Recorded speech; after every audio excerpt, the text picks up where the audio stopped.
Je suis Jessica Alogo, je vis à Libreville au Gabon. Je suis fondatrice de la société Les Petits Pots de Logoué. Nous sommes dans la transformation des produits agricoles et notre produit phare, ce sont les confitures artisanales. C'est une entreprise qui a été créée en mai 2016.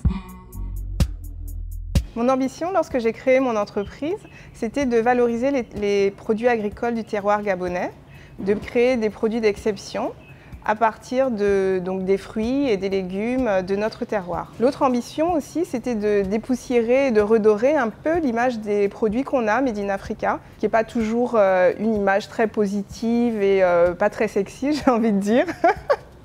Donc je voulais vraiment démontrer qu'en Afrique aussi, on peut faire des produits d'exception, qui sont bons, qui sont beaux, qui ont de la valeur, qui ont une belle qualité, et que ça peut se faire aussi ici en Afrique. Donc les difficultés qu'on rencontre, elles sont multiples. Bon, déjà, il y a la question du financement.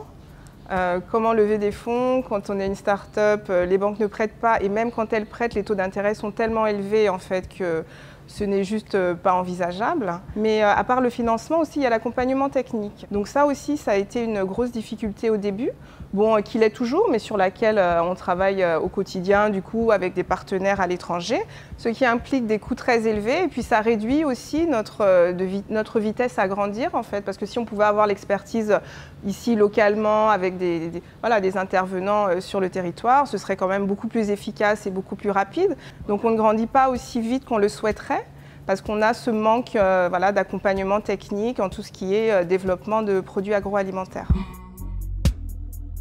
On s'est beaucoup concentré donc sur le marché local pour pour tester notre produit, pour nous aussi avoir confiance en notre démarche qualité, en nos processus. Aujourd'hui, maintenant, notre prochain objectif, c'est d'arriver à s'exporter, de trouver des marchés à l'international. On commence un peu à démarcher dans la sous-région, au Cameroun, au Congo. Donc notre ambition, c'est vraiment de grandir à notre rythme et de prendre des parts de marché petit à petit dans la sous-région, de manière panafricaine, et s'exporter vers l'international. Donc mon message aujourd'hui pour les jeunes entrepreneurs, c'est qu'il ne faut vraiment pas hésiter à se lancer et sortir des carcans et des idées reçues, et vraiment se redéfinir aussi en tant qu'être humain. Comment est-ce qu'on veut impacter sa génération? Comment est-ce qu'on veut impacter son pays, le continent? Et bon, moi, par exemple, je suis ingénieure en chimie, j'ai travaillé pendant 10 ans pour un groupe pétrolier, mais je n'ai pas hésité, après un certain nombre d'années, à vouloir vivre de ma passion, à vouloir redéfinir aussi mes priorités. Donc au début, j'ai commencé mon entreprise, j'étais seule, c'est moi qui faisais, donc je créais mes compositions de confiture, c'est moi qui les fabriquais. Mes pots, au début, je n'avais pas des pots comme ça, j'utilisais des pots de mayonnaise recyclés, j'achetais la mayonnaise, je la vidais, je stérilisais les pots, donc je faisais avec les moyens de bord en fait. Donc il ne faut pas avoir peur de se lancer parce qu'on n'a pas de moyens ou quoi que ce soit, on n'a pas toujours besoin de beaucoup d'argent pour se lancer, j'en suis la preuve vivante.